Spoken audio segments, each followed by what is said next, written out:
Israel kini menaikkan statusnya menjadi siaga seusai melakukan pengeboman di Yaman.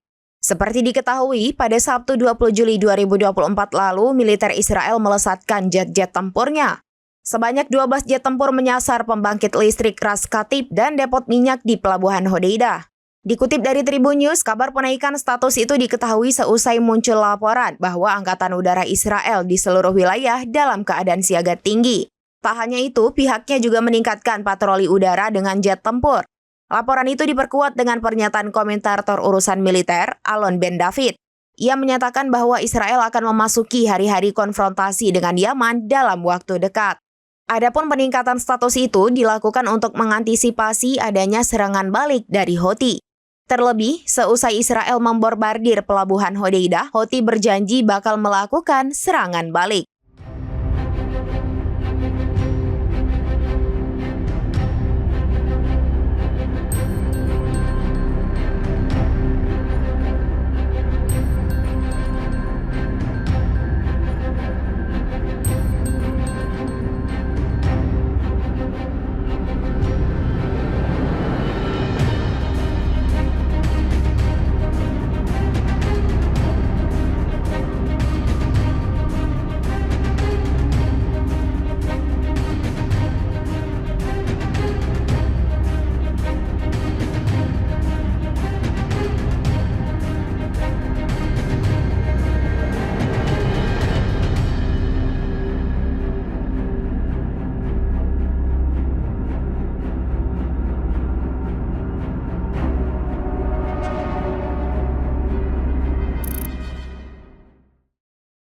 Download Tribun X sekarang, menghadirkan lokal menjadi Indonesia.